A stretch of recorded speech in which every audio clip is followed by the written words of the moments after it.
It's not a bird, it's not a plane, it's Superhero Slate. It's a modern podcast where we talk about everything that's great, like movies, TV, superheroes. It's Superhero Slate. Oh yeah.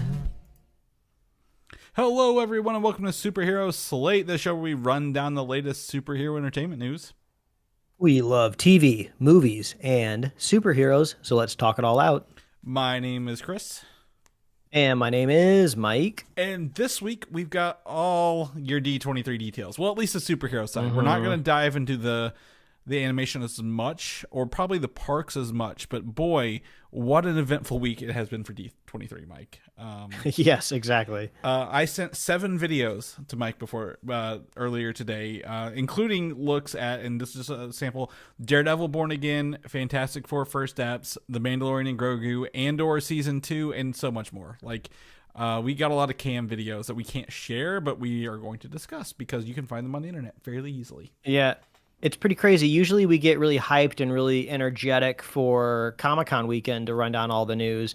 And only every other year do we get D23, and they really came in full force this weekend with a lot of news. So I think we're just going to jump right into it because we have so many interesting bullet points to talk about this week, where I feel like I could go an hour on every little thing that we got going here. But I did finish watching season 4 of The Boys, and I wasn't going to talk about it, and I'm probably still not going to until maybe we have an episode where we can kind of talk about it a little bit more clearly, maybe when you get around to catching up on it, Chris.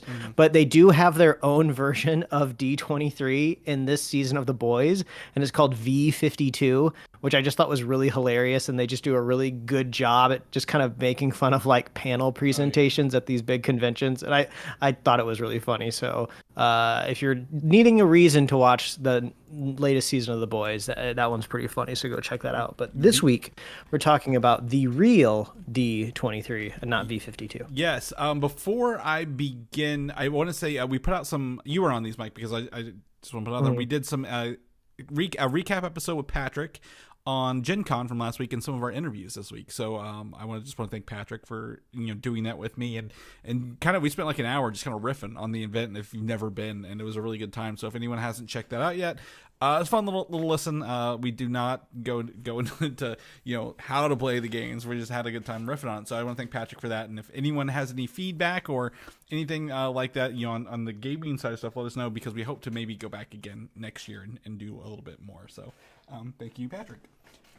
But as Mike said, it's D23. D23 is a bi-yearly event, so every 2 years. And I think it always happens in California. Is that right? This does not...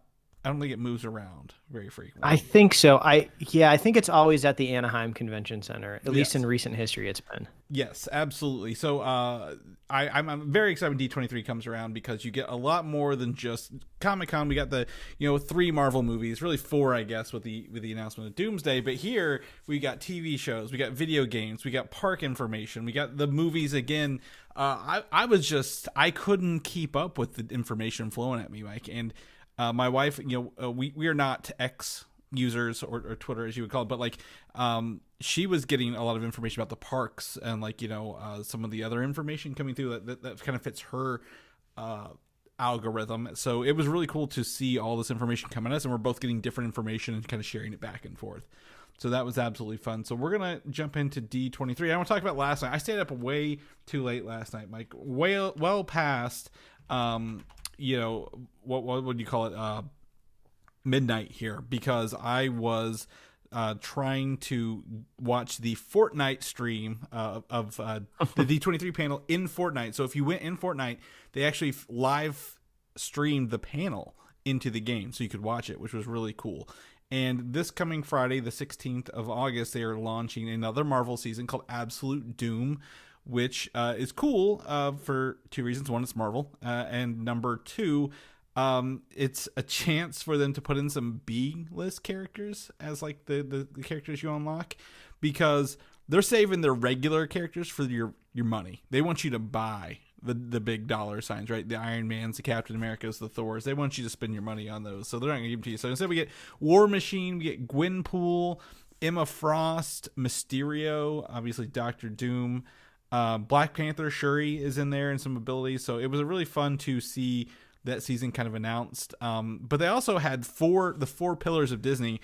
Kevin Feige, they had, oh my gosh, the Pixar guy. Who's head of Pixar? They had Pete Docter, Yes. Jennifer Lee, and then our one and only Star Wars god. I can't think of his name off the top of my head. Yes, I'm having the same moment. I think we're sharing a vibe here today. But Dave Filoni, Dave there Filoni, it is. Yeah, Dave Filoni. So they all announced different things. So coming up is that Disney's villains are coming into the game. So obviously they had like Maleficent, and Hook, and Captain Hook, and some other ones. Star Wars, they have IG-88 and some bounty hunters coming in. To also Grogu backpack where he eats a little cookie and throws up like he did in the show. So I know you're all about the throw up these days, Mike.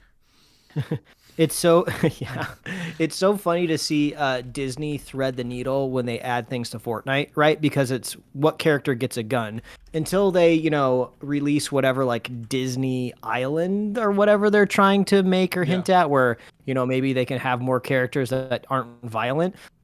So like when Pete Docter walks up and he's just like, "Hey, we're adding Pixar characters to Fortnite," I'm just like, what characters can you add to Fortnite? Like, this is not going to work with like Woody with like a bazooka or a sniper rifle.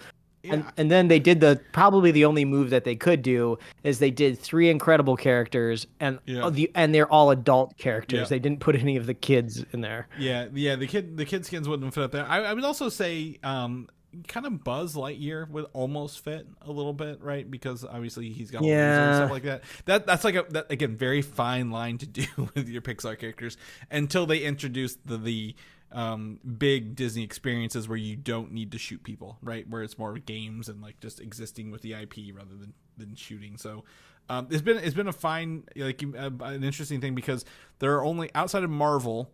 There in Star Wars, there have only been 2 other Disney characters added to the game, Mike. Jack Sparrow and Jack Skellington. So if your name's Jack, you've got a pretty good chance you're going to be thrown in here if you're on a Disney property. So that's pretty ironic since there's an Incredibles character that's named Jack named twice. Yeah. But I don't think we're getting Jack with a semi-automatic anytime soon. But we can hope. No, I'm kidding. But anyway, Absolute Doom's coming. Looking forward to playing that this weekend. Another Marvel season along the way. Moving on, Avengers Campus. Mike, you are a little closer to Avengers Campus than I am. I've only been once. You have I wouldn't say walking distance, but you're fairly close. And they announced the E-ticket this weekend. So are you familiar with the Avengers E-ticket they announced for this was announced last D23, I believe, which would have been 2 years ago. Okay. And we talked about it on the show. We had some like cool concept art actually it was kind of like this multiversal ride where we're jumping around from world to world trying to defeat a version of Thanos that won. And after that, it was radio silence for like literally 2 years until this weekend. So we got to see not only it officially, like I guess re-announce, but they showed us where it's going to go in the park, which is exciting. Yeah. I believe when we were there, Chris, there's just this big empty wall with like a shield, like armored vehicle. It was kind of in the area. Remember when we looked up on the balcony and we saw Captain America up there kind of like looking down on us? It's kind of right over there in that area is where the entrance is going to be. Of that, yeah. Yeah. Exactly. Right down the street where we saw the celebrity on the corner that we should have talked to. But yeah, absolutely. So it's cool. So I've linked the video to their screen where they show off the ride seat, I guess, if you would look at that like that. And then also Old Man Thanos, King Thanos, whatever he's called. I think it's King Thanos. We got some close-ups, some standees, and some displays from the floor here. This is cool. This would have been the ride I wish was there when I got there, Mike. The other ones were fine, but boy, this is a huge win, I think, for Marvel at Disney World. Oh yeah, overall. Avengers Campus really needed it. They have another ride that they're adding in as well. It kind of seems it's not as big, it's small, but it seems like at least it's themed to the area, and it's going to be, I think it's like Tony Stark's like test flight or something, where it seems like they're just going to attach you to one of those like robot arms that you see in like car manufacturing plants, and they're just going to put bucket seats on you and like spin you in a circle. So it kind of reminds me as like an insanely themed like fair attraction which I'm okay with. I think Yeah. it could be fun. It needs the land needs as much as it can get, so Yeah. that's fun. But And so it's now, unique enough. like, I think that's unique enough as well to do that. And Robert Downey Jr. is coming back as Iron Man for that ride as well. yeah. Yeah, so now it's all down to speculation with all of the parks news that was updated of, oh, where are things going? Where do they fit? What's getting demolished and Yeah. what's getting replaced? I'm curious, though, this Avengers ride, what the kind of ride mechanics going to be. They just had a really small teaser video of kind of like showing you how like you like quote unquote jump through dimensions or whatever. And to me, everything looks like it's coded as, oh, this is going to be like a Star Tours That's kind of ride. I don't know if the vibe I got as well with Star Tours. Like they can up like Yeah. it's a smaller pod and it looks like it could move around, but like because it looks like you have 4 to 6 people maybe in one of these little seat dudes. So I think you have it's a smaller Star Tours, where Star Tours is obviously still the airport scenarios. From the 90s. And I don't know exactly how much the ride car will move, but Chris, you and I both agree like Star Tours is like one of the best rides in the park. I and fucking love it so much, and they're making a and toy it's- of it. Yeah, and it's one of like the kind of more simpler ride mechanics. Like Yeah. it's just a container that moves in front of a 3D screen. So if that is all it ends up being, I'm okay with it. And the cool part about it is because if they have the multiverse, they can throw any scenes and actors they want into this, Mike. Like, right? Like, kind of like how Star Tours has like, oh, we're gonna see Rey or Finn or Poe or like Luke or Han. yeah. So like they could literally do this with multiverses of Marvel characters as well. And they could update it as well, possibly too, in the future. Yeah, exactly. Very updatable. I love Star Tours. I would love a Marvel tours kind of thing, the multiverse tours. But we've got those videos there. Those are official videos. Sadly, we don't have the leaked videos. But I think now we're out of that. We're gonna get to the meat. The biggest. I think to me, this is one of the biggest ones out here, Mike. And that was they showed off the first trailer for Daredevil Born Again to an audience, and it has been online. So if you go look online, you can find it. Boy, howdy, are they... you've used the word coded several times in this episode. And I believe Daredevil Born Again is very coded to the Netflix series that I never finished the 3rd season of. And now this makes me need to go watch that 3rd season. But boy, I missed this. I really have missed Daredevil like as a show for the past several years, right? Almost a decade next year. Yeah, I'm really curious. I mean, the trailer, looks intense. It looks cool. Like you said, it seems like we're jumping right back into Daredevil. I'm curious how the transition is going to work. It's been so long since we've been in that kind of Netflix world. Yep. I feel like there's going to be a lot of thought in that very first episode of like, how do we get people back into the mood? Because there's like a reveal, I guess, kind of quote reveal in the trailers, like, oh, you get to see Jonathan Bernthal. Yeah. I think they show the actor that played Bullseye in season 3. They show Bullseye. They show Karen and Foggy as well, and it looks like that first episode is probably going to have to recap the Netflix saga and close it off, and then start over. Kind of thing to focus on the Kingpin. And we did see a quick shot. If you pause, you can find the character Muse, who we've heard is the villain, the artistic villain, and they even had a setup there that you could kind of see that teases Muse with the Daredevil Born Again, the D the double D logo, if you will, and then the Kingpin side, and it was just really cool to see this. But I think to me, I even have it as one of our main shots in our images in our videos here is the fact there's 5 Daredevil suits, a helmet shown at once in this. Like, they're going to be giving us all sorts of Daredevil action and designs. Maybe that's kind of like an indication when I saw that scene of all of his different kind of outfits, uniforms, if you will, of like, oh, this is the time that's passed since the Netflix series ended and when this new one started. So like he's been doing stuff. He's been busy in between the last time we saw him, and maybe this is kind of a way to let the audience know of he's been at it. He hasn't stopped. Yeah, one of the other characters that is in this is Miss Marvel's dad. She's in this. He's in this a couple shots. So it looks like it'll also again have some crossover with the larger MCU. He was in Spider-Man and She-Hulk, but he does do his line. What kind of lawyer are you? A really good lawyer. And I just love this so much. And then another news, the Newton brothers, who did X-Men 97, will be composing the series, which is fun. This was a great trailer. I'm hyped for Daredevil again. I feel 2025 is going to be a pretty good Marvel year overall, based on Daredevil and another movie. Actually, it's not even on the page I'm looking at yet. It's so far down. We'll talk about. So I'm pretty excited with this, Mike. I recommend anyone finds this footage if they can and watch it and talk to us. In official news, Agatha All Along got an official trailer release on the upcoming series, and at the show they had a panel, not a panel, a display doing the Witches Road theme song, which is an actual song, but they also play over the entire trailer. And I'm digging this trailer, Mike. It's very witchy. It seems to be playing up some of the other horror movie tropes along the way. Look like The Ring and some other stuff. It feels like they're having a good time. And again, directed and created by Jack Schaefer, who did WandaVision, along with Matt Shackman, who's doing Fantastic Four.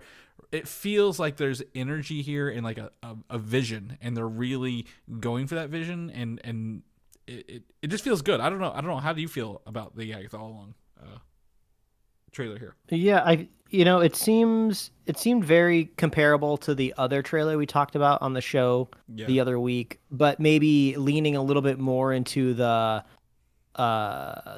drive of the show, which is this Witches Road. It seems to be, you get to the end of the Witches Road and then she gets back everything she wants. It does kind of alarm a part in my brain that, maybe it doesn't need to be worried, but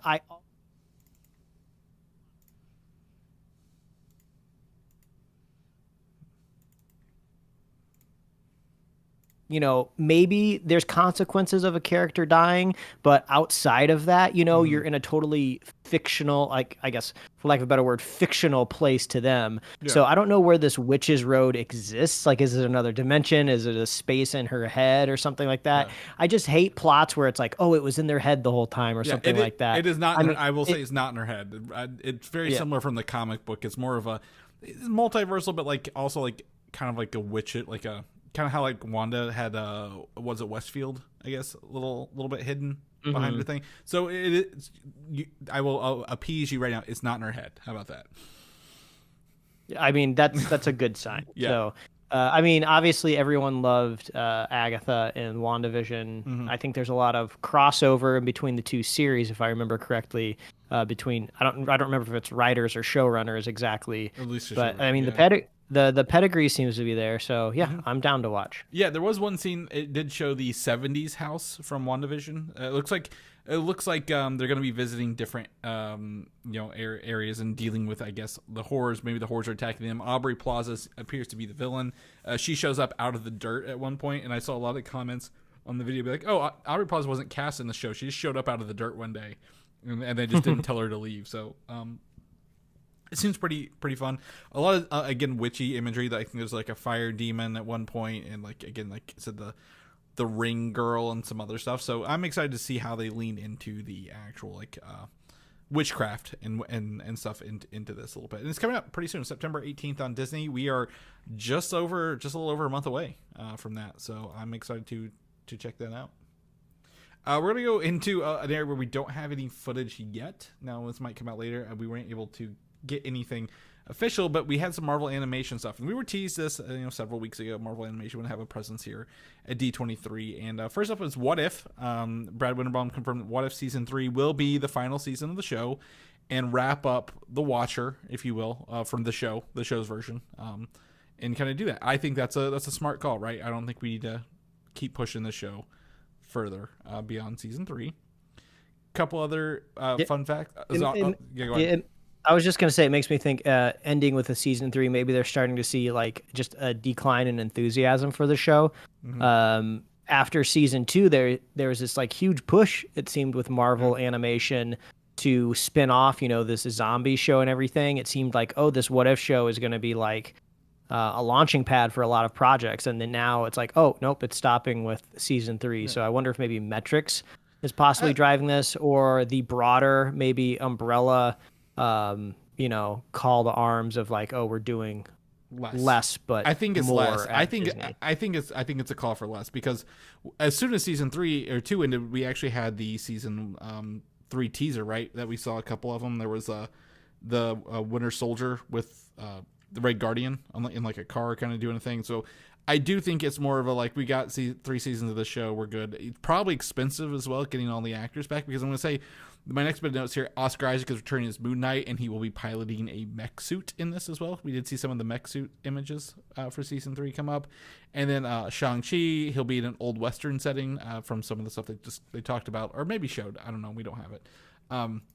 That's cool. I think, at least having an ending in sight is better than like them canceling the show, then you don't get anything to really satisfy that. So it sounds like we're going to get in that. And then honestly, after this, it'll be great because, the multiverse will probably be ending by the time, a season 4 even would have rolled around, right? With the wrap up of Doomsday and Secret War. So sounds good for me. If we get anything on this to look at or show, we'll put it in next week for you guys.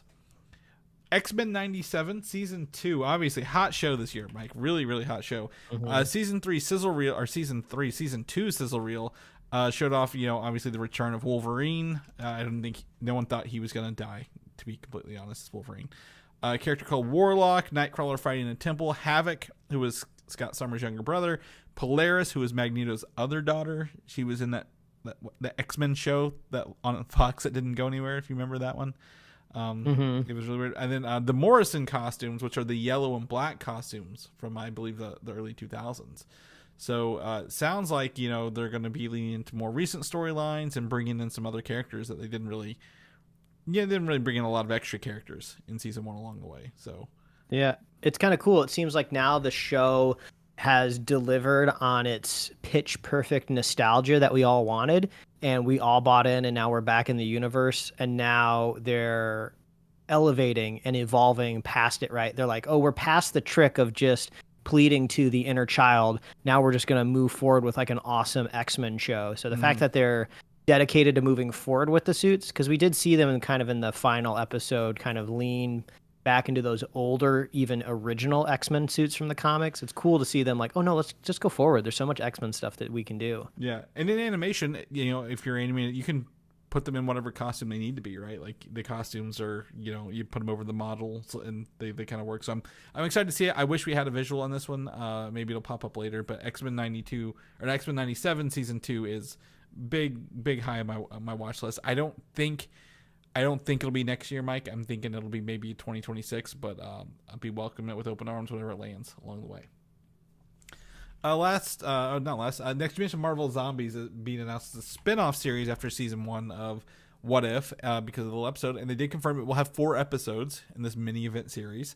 And one of the clips they showed was Shang-Chi and Katie sharing the 10 rings to fight a Skrull biker gang in like a wastelands. So it's not like they're going to be fighting zombies all the time. It seems like there's going to be like a, essentially a post-apocalyptic zombie world overall, if you will. All right. I mean, I guess if I had to canonize it, I guess if Earth is starting to seem more vulnerable, an alien race might choose to show up and maybe claim some territory. Or, there were like how many millions of Skrulls from Secret Invasion, they said, so there could be some just stranded there, couldn't get off the planet. So kind of with that, but I'm excited for this. I believe it'll probably be in the same animation as What If along the way. Eyes of Wakanda is the other series we know coming from Ryan Coogler and I forget the other person's name, but it's also confirmed to have 4 episodes as well, and is heavily implied from Coogler himself that an Iron Fist will be in the series, since it tells the history of Earth through the Wakandan spies, not just today's time. So as long as it's not the guy from the Netflix show, I think I'll be happy, right? Yeah, we'll see, I guess. And I don't have any images of this. It's hard to say, but they did say they were inspired by making the show look like an artist painting, because it's telling the story of the Wakandans from the history of through their eyes of Wakanda. So I'm excited to see kind of what the art style looks like. It will not be the What If style that I've seen every image take that one T'Challa image from and just keep reusing it over and over. I'm like, it's not going to look like that. It's not from the show. So I'm excited to see what this looks like throughout that. Yeah, it kind of seems like the strategy Star Wars is doing when they want to tell some maybe flashback stories or, flesh out some other characters. They've been doing those kind of small, like, what is it? The one where they had like Count Dooku Tales of the Jedi, Tales of the Jedi, and yeah, Tales it's like of a Tales of the Jedi type thing. Yeah, absolutely. Yeah, the smaller episode count works. I don't think you have to pull everything into 8 to 10 episodes. So, excited to check that out whenever it comes out. I think it's later this year.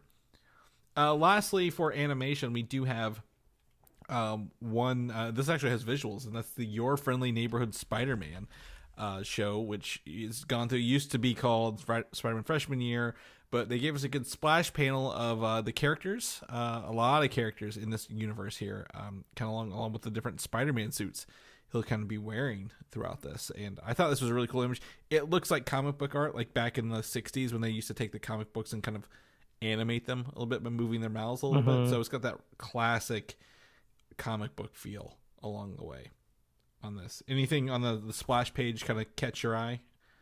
Yeah, the crazy Venom up in the corner. Yeah. I don't know what character has been venomized up here. It's like Craven and like also an actual spider. Yeah, I'm not entirely sure what it is, but you got Daredevil in the mix in here, Iron Man, Doctor Strange. I'm just more curious what's the shelf life on this show? Yeah. The shelf life on every animated Spider-Man project, it usually doesn't get 2 more years? than like 3 seasons. Yeah. So not holding my breath. I would say they probably have enough in the can for 2 seasons of this. I think it's fine. It's a multiversal story because next to the actual classic Spider-Man suit and the green suit is this version's Norman Osborn, who will be voiced by Coleman Domingo, who was actually he'll be like, and they showed a clip. He's like actually Peter's guy in the chair in like one episode. Like he is coaching Spider-Man and becoming like that Iron Man version of him in the show. And for those who don't remember, Coleman Domingo was previously rumored to take over as Kang in the MCU. And then lastly, one more thing. We have Spider-Man in his proto suit. Cool looking design. Looks like every Spider-Man wearing a sweater and jeans and knee pads swinging around. But you get to see Norman Osborn in the image behind him along the way. I'm excited to see this in action. I think we've seen enough stills that I would love to see what the motion looks like for this art style. All right, back to the goodies. This is some more leaked footage, and this stuff is the good stuff here because Captain America: Brave New World. They showed the San Diego Comic-Con trailer to the audience, and we got a full leak of this trailer, Mike. The full leak. And for those who are interested, yes, you can find Harrison Ford's Red Hulk online because it is everywhere. It is going to be the image for until this trailer is officially released, and it'll be a high-res version of that image for everybody for a little bit. It's cool to watch this. He talks about seeing kind of Sam seeing a bunch more of the action scenes. Not a whole lot of stuff is revealed here, Mike. It's just really cool to finally see what the people at San Diego got to see through a high-res leak on here. Yeah, it looks like Harrison Ford too. I mean, they're always really good at blending these Hulk characters with the actor at hand. So they nailed that problem a while ago. So yeah. I'm sure sooner or later somebody's going to create an AI filter on TikTok where you can see what you look like as a Hulk. About the time this movie comes out in was it February? I think it'll be everywhere. We'll just have it with that. I did have another clip I did not send you. I just kind of got here right before the show started. There's like a 2-minute clip of Harrison Ford and Thunderbolt Ross introducing adamantium to the world. So they did confirm again he's got adamantium, and that Harrison Ford wants to reassemble the Avengers, despite the fact he created the Sokovia Accords. Not Harrison Ford, Thunderbolt Ross. President Ross, I guess, at this point. So I'm very excited to see this movie. I know we've talked about going through a couple reshoots here and there, but it sounds like they've taken some of those that feedback to heart and crafted a better movie out of it. So very excited to see that. The one trailer that has not come out of San Diego Comic-Con yet is Thunderbolts, and it's really annoying for me because I'm like, this is like under everyone else's radar. Nobody else gives a shit who the Thunderbolts is. I know the Sentry's in here, and I want to see this trailer so bad, just because I know he's in there. But it's not leaking anywhere. However, there was an intro reel for Marvel Studios, and they did share an official look at Florence Pugh as Yelena in the movie very quickly in that new reel. So they are leaning heavily on her star power as an actress, but also the character alone, it sounds like, going forward through the Thunderbolts and possibly the Avengers movies as well. Yeah, I truly hope we get that leak for you sooner rather than later. I'd love to see that Sentry. Yes. Also, a quick note on this, Yelena. She does take Scarlett Johansson's blonde look in short hair in a kind of outfit, it looks like, from what it was Infinity War, right? When she wore that stuff. So seems to be really heavily stylized off that. Love their interaction in Black Widow. So looking forward to seeing more. So now we get to some Fantastic Four first steps, some official stuff and some fun stuff. So I guess this was a clip they showed at the thing where the cast is filming in London. So they sent a little thing back, and we get a look at the cast on set. We don't get to see the Thing, obviously, because it's a CG role, but we get to see, obviously, Mr. Fantastic, Sue Storm, or I guess Richards. I guess they might be married here. And our first look at Johnny Storm in his super suit and the blonde hair as well. They've been hiding the hair on him, so they look like they're going the full blonde hair for I can't think of this guy's actor. He's in Stranger Things. He's Eddie in Stranger Things. Eddie Munson. He will forever be Eddie Munson. Yeah, exactly. And he was just in the Quiet Place Day One movie. So great actor. But I mean, this is a cool. I love the, again, retro futuristic set. They are obviously sitting down to have a meal together. I know they're going to hold on to that Thing reveal until much later, but this is so cool to see the sets built and stylized like this. Not a single green screen in sight, if you noticed as well. What do you think of the suit? What do you think of the Johnny suit he's wearing here? I mean, I think it looks great. I think it fits the tone. Reminds me very much of Johnny Quest era. Avoid the brain rot of the internet, because I've already seen so many side-by-sides where they're putting John Krasinski's Fantastic Four suit from Multiverse of Madness next to this one, and they go, oh, which one do you like better? And everyone's like, oh, the new one's trash. It's just like, well, it doesn't. Okay, you have absolutely no context for the new suit. It just drives me crazy. So, the internet never fails to upset me. Yeah, exactly. Yeah, there's always someone causing controversy on there. I like that he's wearing gloves as well, like, you know, as someone who can turn his body, and he's got gloves on, right, rather than open hands. And also, this was just them saying it can be there. I love Pedro Pascal. He's got his little vest on. He's wearing a Sunday best, right, having dinner with his family. I love it. So you can check out that image from that. They also redid they also showed the clip from San Diego Comic-Con, which you'd already seen and leaked. It was fun to rewatch that. I just rewatched it again, and it did confirm that the music used in that test footage was already written by Michael Giacchino, and they did unveil that theme officially on I think on Twitter, or I think maybe even Instagram. The full theme, just instrumental. So that goes to show people who are like, oh, they just hired somebody. You know, obviously they got to start working today. That's not how this works. Usually the announcements means they've been working on it for a while. They're just officially working on it.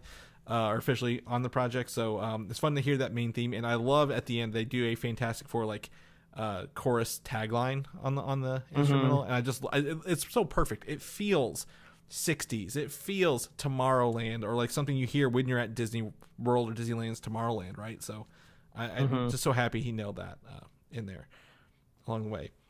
A couple of set photos I sent to you earlier this week, Mike, from Fantastic Four show them building sets, and as you mentioned, Juicy Fruit transcends dimensions in time. Yes, exactly. This isn't the Spider-Verse version of like Coca-Cola. I don't remember exactly. Was it maybe just spelled with a K or something in that movie? This is the legit Juicy Fruit. It will bind the universe with its gummy texture. Yes. That's what's going to stop all these incursions. Wrigley's Juicy Fruit. You watch. It'll happen. Yeah. A cheeseburger saved Miles Morales in the Secret Wars comic books, Mike. You're not far off here. And then another thing I sent to you, it's a very far. This is the most telephoto lens you could get here. It's even looks like feels some smudging, but you get to see Vanessa Kirby's Sue Storm on set in her blue suit, longer hair. I want than the photo you saw, holding a child. So again, leaning into those things that they will have had Franklin Richards as a baby in these movies as well.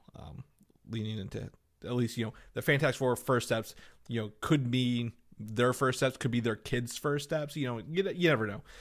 The double entendres, triple entendres they put in these movies. But it's cool to know that, they're doing that and they're filming out there. So I expect to see more open set photos along the way.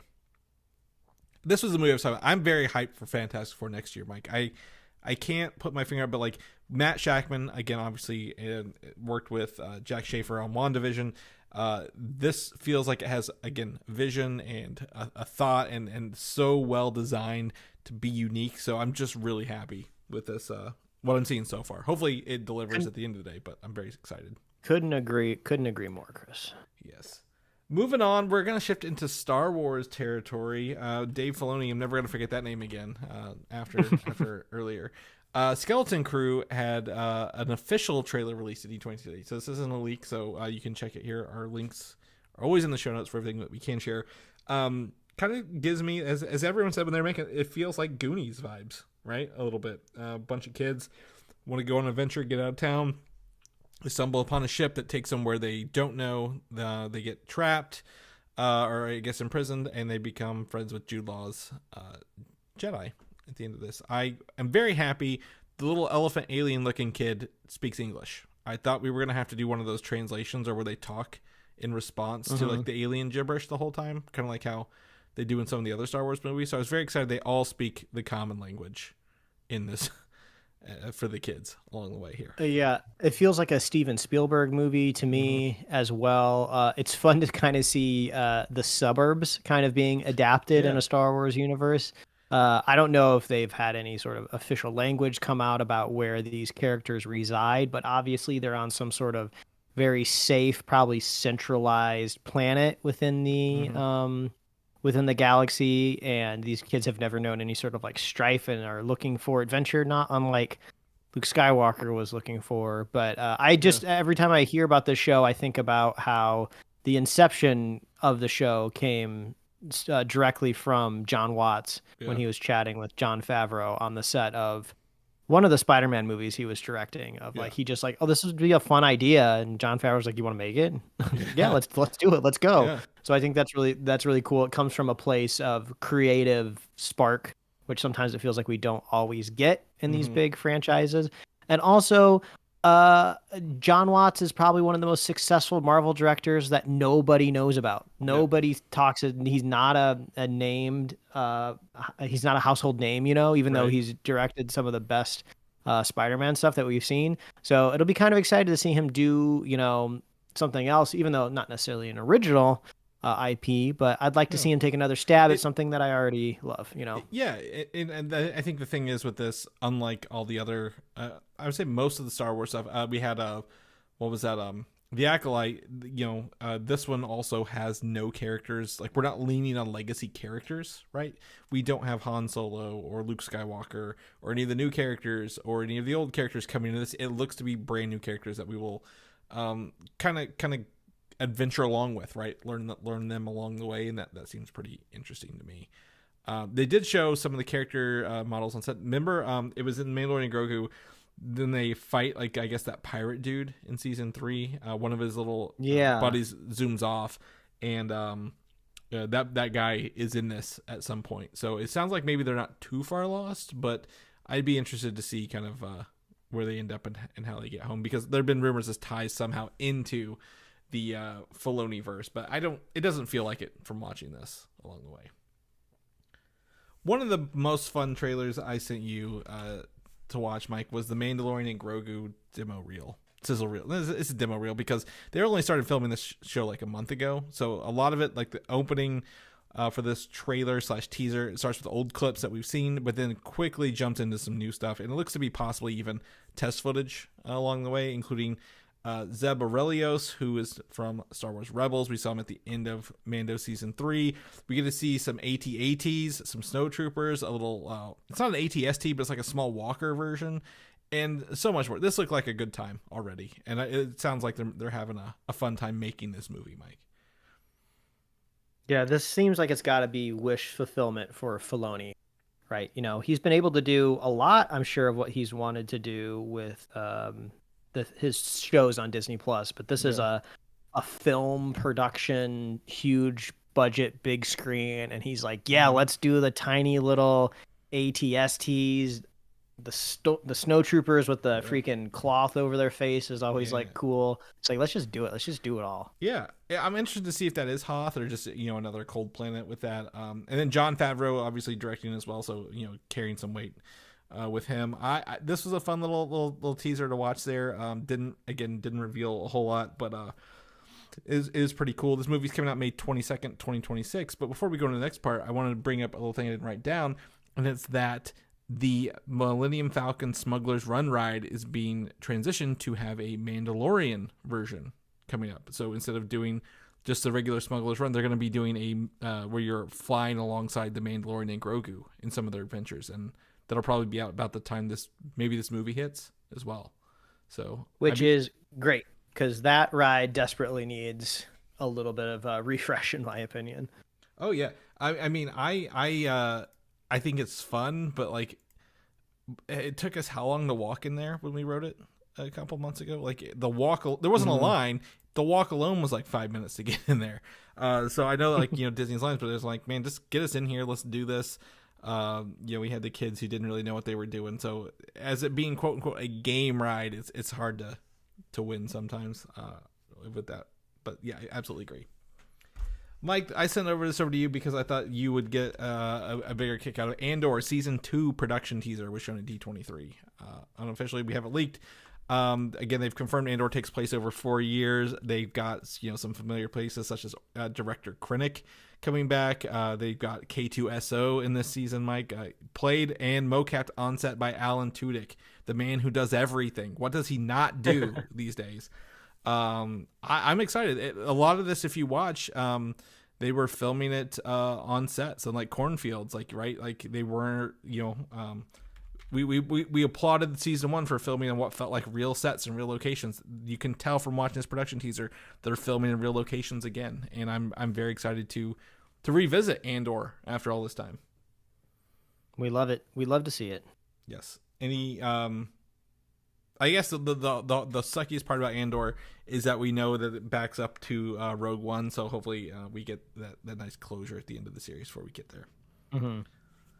Shifting gears into James Cameron's universe yet again, Avatar 3 is officially titled Avatar: Fire and Ash. And the rumored title was, I believe, the Seed Bearer from those leaks several years ago. But the Fire Na'vi, which we have some concept art here, have been rumored for several years. So we've got the logo, the red A this time. It's not the blue A. We're not getting the water ones. We're getting the fire ones. And if you look at it, it kind of...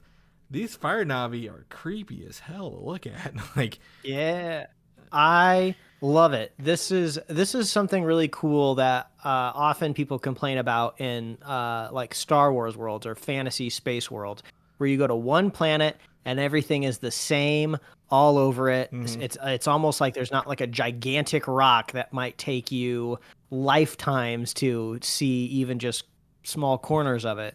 So it's kind of fun to see like the entire planet of Pandora flesh out of just like, oh, not only are like the Na'vi all over this world, but since they live in different biomes and they've evolved like separately, they will have like different like physicalities and stuff. But yeah, I do like the creepiness of this. Yeah, like, so like, obviously there's a fire thing going on here. These are gray skinned Na'vi.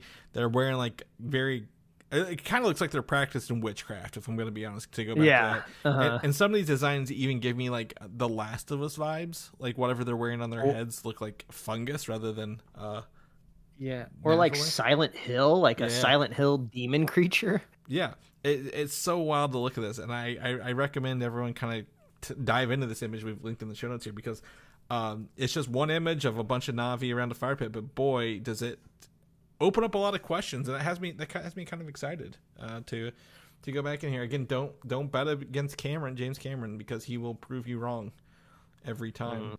I know we didn't say it a couple weeks ago, but the other producer on the movies, John Landau, passed away unexpectedly. So I don't think it'll affect the production of the movies at all, but it is sad to see someone who's helped shepherd this franchise through be lost so soon. So we are sorry to hear that. Also, Avatar 3, they did confirm December 19th, 2025. So not this year, but next Christmas. So they're going to be working on that. The fire effects, polishing that CGI for a little bit. Yeah. Tron Ares had a unofficial teaser shown as well. And I sent it to you. I don't know if you watched it, but it seems to be like, oh, we're hitting all the... I'm very mixed feelings about this. I'm going to admit that before I go into this. So they're like, oh, we're not going to go to AI. We're going to bring...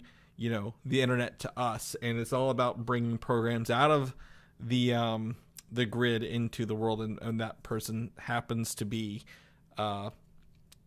Jared Leto, which is a travesty for my behalf. But watching them bring light cycles into a busy city intersection was hella cool on this footage as well.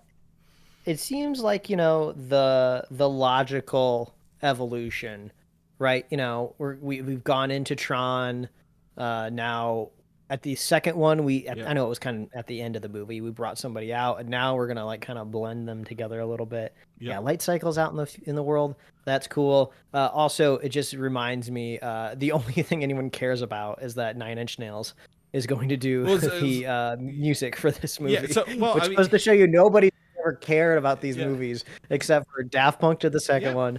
Nine Inch Nails is doing this one. And that seems to be about it. I have a soft spot for the second one. I don't. The original one doesn't do it for me, but the second one does, because I like when you commit to an aesthetic, a style, they are carrying that forward and updating it. It was really cool to see that. Obviously, Daft Punk, the soundtrack was huge. I'm a huge Nine Inch Nails, Trent Reznor fan. Mike, you know this. So whatever, my wife showed me the logo, and I saw how they. Did you see the clip of how they unveiled it in the thing? Like, they used the red lasers, like it was the Tron lasers, to etch out the logo. Two lasers to that. It was really cool to see that. So. While I am very mixed feelings, I don't like Jared Leto, and it seems kind of weird to be doing another Tron movies. The soundtrack and some of these action scenes had me hooked. Jeff Bridges returning to play not Clue, I forget his name in it. Flynn. I don't know if anybody really cares so much about the canon of the movie, but Jeff Bridges coming back is important. Yeah. But it seems like a darker, more intense Tron universe, whatever. But October 10th, 2025. So they are pushing for it for next year. I will be excited. I will be excited to hear more about this movie, Mike, not necessarily see more. We're going to shift gears. We kind of talked about the stuff that's kind of relevant to the show, but this stuff will affect people who do listen to the show. So maybe you want to be the cool person at the office or with your family when you're talking about some Disney stuff. So we're going to go through a couple other things that were announced along the way, D23s in the Disney Pixar realm. So obviously, Moana 2 official trailer was released. We have a link in the show notes. For a movie that was originally a show on Disney Plus that has been restitched / edited and fixed to be a movie, seems pretty cool. It seems like to be Moana 2. Like, it feels very much in the vibe of the original. It seems to be an actual villain this time rather than we got to go take the stone to an island. So it seems to be someone actually involved. There's some mysterious islands that are hidden, and obviously the reveal that Moana has a younger sister in this as well.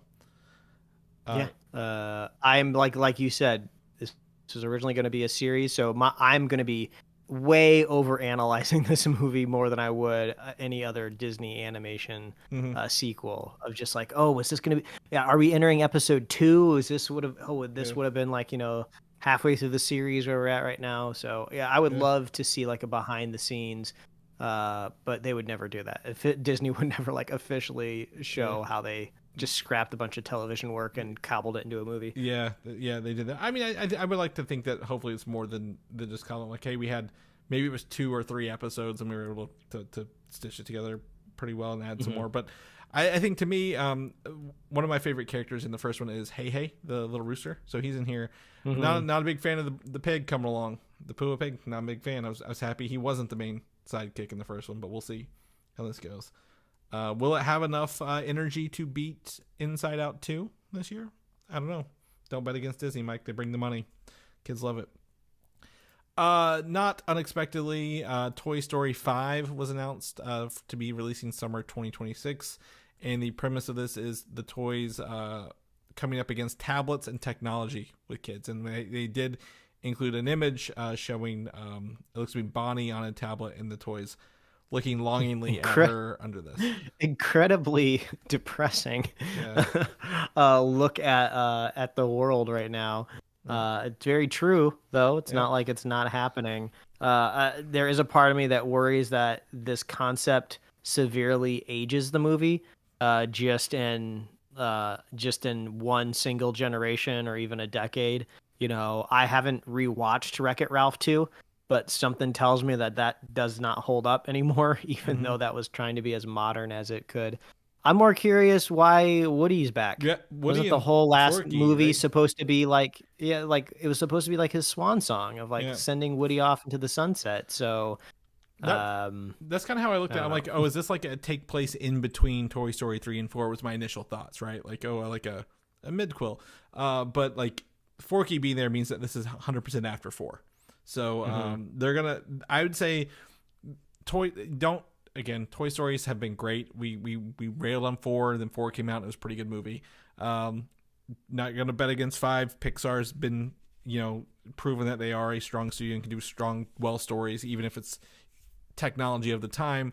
But they're gonna have to do that legwork to bring Woody back. Like they're gonna have to he left and stay there and another part of the country, and these are like toys. It's like trying to get like a cat to cross the country, right? Like to find their owners. Like that only happens in Homeward Bound, but that's a whole movie to get there rather than this. So we'll see. We'll play it by ear and let you guys know.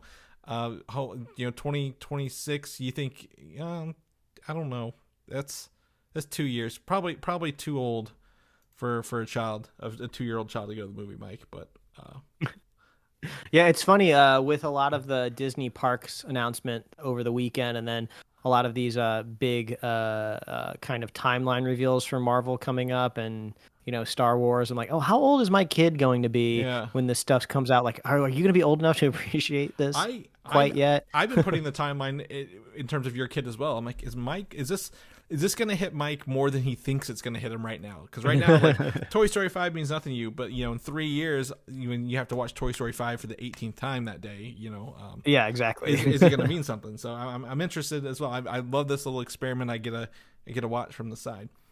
Incredibles 3 is at the works at Pixar. Obviously, Bob Iger several years ago said, hey, we're going to be focusing on things at work. It sounds like they are literally working on things that have gotten the money before in the past. So no surprise, Incredible 3 is in the works at Pixar. I didn't love 2. I couldn't tell you a single thing about it other than the Elastigirl bicycle that split apart. Yeah, that's what I was going to say too. And then the screensaver villain, which is, like I was just saying, another kind of storyline. I was just like, oh yeah, screen's bad. I get it. You didn't need to be a whole movie about that. But maybe they'll kind of take it on, the chin. Be like, oh yeah, we didn't really knock out of the park with the sequel. Let's kind of bring things back around for the third one. Yeah, it obviously worked for Cars. No, I'm kidding. Frozen 3 is in the works at Disney. Obviously, I think Frozen 2 is the #1 animated movie ever still. With Inside Out 2 behind it, so obviously, where's your cash? No, at? I think Inside Out 2 did beat it. Oh, did just it? The other week? I think so. Top animated movies, box office. I'm gonna look it up real fast. I believe you. I just want to actually. I'm curious what would be the highest grossing in the world. But yeah, go ahead. I feel like you could copy and paste my thoughts about Incredibles 2 and just paste it into my thoughts of Frozen 2 as well. Let's bring it back around. Let's make the third one better. Yeah. Frozen 2 won. Yeah, you're right. It did pass it by $100,000. So you are correct. The Lion King 2019, which isn't animated, but it is animated, I guess, is still the highest one of all time. So congratulations. Disney owning the top spots. I think Frozen 3, I don't have a problem with Frozen 2. But obviously I don't think we're the main audience for Frozen movies. So as long as they get to sing Let It Go and get the Olaf toys out there in the world, they're gonna have a good time. We're gonna first look at Zootopia 2. I don't like Zootopia. I'm gonna put it out there, Mike. It's not my favorite movie. I don't rewatch it. I'm the opposite. I love Zootopia. Yeah. So it's not my thing. It's nothing against it. I don't think it's bad. I just didn't jive with it. So didn't gel with it. So you got to first look at the Zootopia 2 characters. It seems, obviously we have Judy Rabbit, and I forget the fox's name.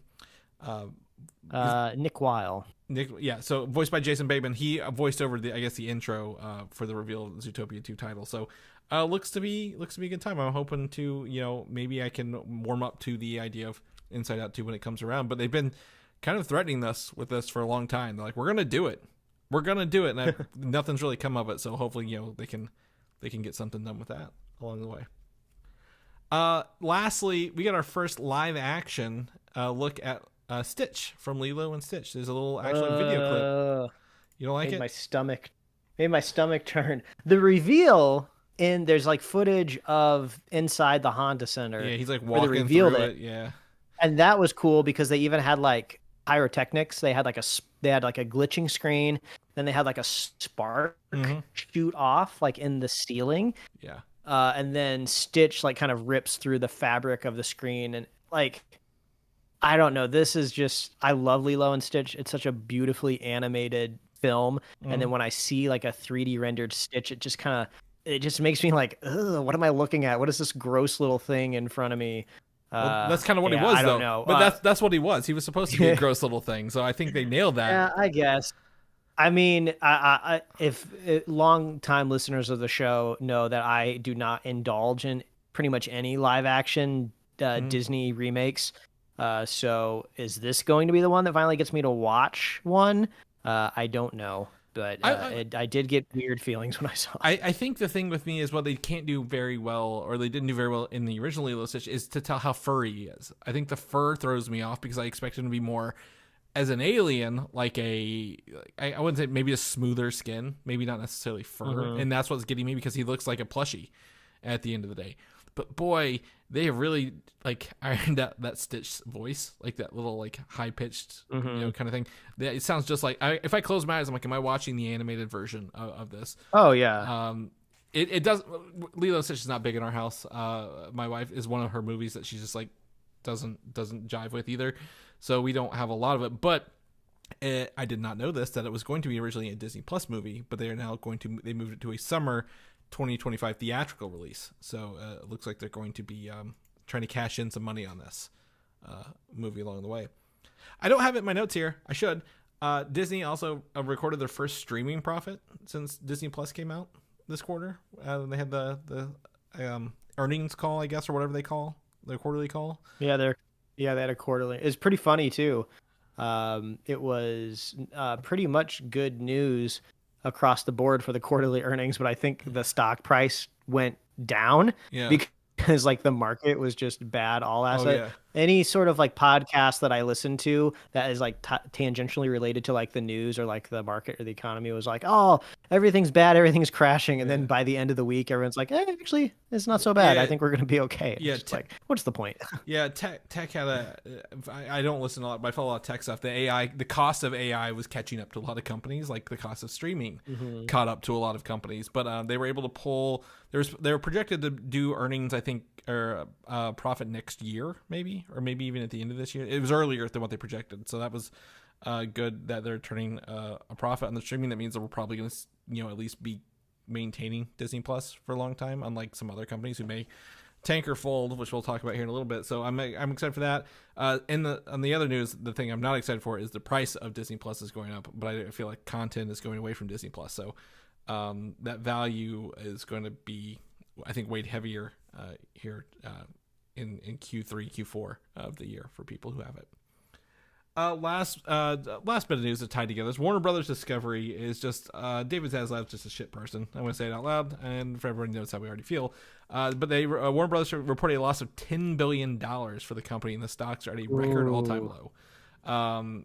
So this is after 2 years of a David Zaslav leadership, including shelving movies that weren't made. They also shelved Genndy Tartakovsky's R-rated animated film he was working on.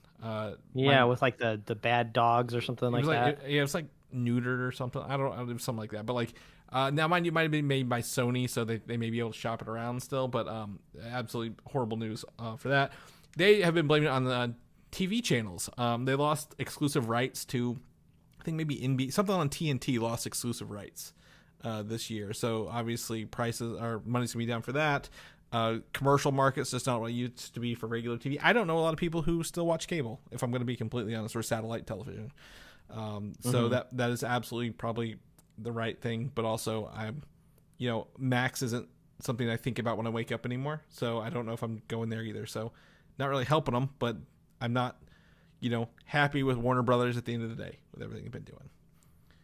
And that leads me to my next point, Mike, unless you had something else you want to talk about Warner Brothers, if you want to just poke that bear. No, if you want me to complain about them, this is the next topic. Yeah. Is perfect. So Cartoon Network, their website was shut down randomly. I think it was right after the earnings call or the report call for Warner Brothers was completely shut down, and now redirects to Max to subscribe and watch shows. Now, mind you, you couldn't watch free shows on Cartoon Network, but they had a lot of clips or like special things you could watch and interact with, learn about the shows. But now it's completely fucking gone, just right to Max. They don't even care. Just leave it to Zaslav to absolutely destroy some of the strongest branded content in entertainment, which is Cartoon Network and HBO. He took those two logos and threw them in the garbage disposal and flushed them as fast as he could. Are you kidding me? Like, the only thing that rivals Cartoon Network as a brand would be Nickelodeon, and these have been around for decades. And you already see like the 180 that they're trying to do with HBO, where now every new Max original is now actually called like an HBO Studios thing or something like that. I don't remember exactly what the nomenclature was. So it's just like, what are you doing? Like, is Adult Swim the next thing to be like flush down the toilet and just redirect everything to Max? I'm honestly surprised Zaslav is still in charge and he hasn't been fired yet. I don't know when his contract's up for renegotiation, but I'm sure there's no longevity to his strategy. I've seen lots of, I guess they're not really conspiracy theories because it's not like, this is like a geopolitical conflict or anything, but some people are thinking like, oh, he's just desperately trying to create some short-term gains because pretty much every CEO's compensation is tied to performance of the company. So it seems like he's just trying to do his best to bump the stock a little bit so he can cash out and, I don't know, go run some AI company next or something. No, you probably wouldn't do that. You'd probably find the next sunken TV station or like streaming service or media. But like, obviously it's not working because the stocks are low. He's not doing well. He did come in like, we're going to do cost saving measures and all this other stuff. And obviously it didn't work. And that just show you when you come in, you can talk the talk, but you can't walk the walk, and you're ruining it for everybody. So I hope his whatever his 50 million plus payday is a year, I hope he chokes. But anyways, that's the show this week. I like D23 weekends, Mike. I forget how, again, every 2 years, I just love going to D23 news articles and refreshing and seeing all this stuff. But hopefully it comes out. Anything stand out to you? That's what I was going to ask you before we wrapped up the show. Favorite part. I just always like the park announcements are always really fun because as Josh D'Amaro said on stage, he's like, we're moving dirt, and that's always really exciting, right? When a movie or a TV show is made, it's a kind of like a digital product that you watch, but it's always fun to hear about things being constructed and built, and are meant to stand the test of time mostly. We didn't really talk about much of it on the show, but they did announce a really cool Monsters Inc. land at Disney World, and there's like this cool ride where you're going to be able to ride along the rails that the doors are attached to in the Monster Laugh Factory. But Chris, I was gonna tell you that the prevailing theory is that they might be getting rid of the Muppet world, and people are getting their pitchforks and torches ready if the Muppets get taken out of the park for Monsters Inc. The problem, I guess the idea I have of that is I've been to the Muppet world. It's one building and a little restaurant. Like, there's no way you could put a whole Monsters Inc. land there. So I'm like, maybe hopefully they build off Toy Story land rather than they did there. But I would be very sad if the Muppets Pizza Rizzo and the Muppet 4D thing went away. I would probably find a way to buy some memorabilia from the Muppet 4D studio because I love that thing so much. So that would be cool. You're competing with John Stamos. Yeah, he was one of the presenters at the parks panel, and I guess he owns one of like the Disneyland like original signages. It's like in his backyard or something. Wow. So. That's who you're competing with when it comes to buying this stuff. Know, if it goes to him, I'd be happy. That's fine. I know who he is. I know he'd respect it, but so that works out. All right, Mike. Well, that's the episode for this week. We keep it nice and tight. But if people know what you're up to, what you're doing, where can they find you at, buddy? Yeah, you can read my webcomics at liferewardsrisk.com and pickledcomics.com. Chris, if people want to catch up with you, where are you? Find me on Instagram, Valdan87, VALDAN, or Video Game Systems with the same name. If people know more about our show, what we're doing, where can they get all them good stuff, including that Gen Con review episodes we did. Yeah. All of our goodies over at superheroslate.com. That's the best place to find all the avenues we host our show and to get our awesome kick-ass show notes. A lot of blue links in the show notes this week, so you want to go head on over to superheroslate.com to check out those links. We're on Apple Podcasts, YouTube, Spotify, wherever else you love to listen to find podcasts like our own. Got merch at superheroslate.com/store. We love hearing from you. What was your favorite announcement from D23 this weekend? What did they miss out on? What are you still waiting to hear for? Because those are kind of the two big conventions. They're done for this year. So now we kind of just wait for drips of information, which is, I guess, kind of our specialty here at the show. So make sure you're subscribed. And if you want to be a super fan of the show, all you have to do is share the show with a friend, share the show with a buddy, and we'll be here every week, folks. That's right. We'll see you guys next week.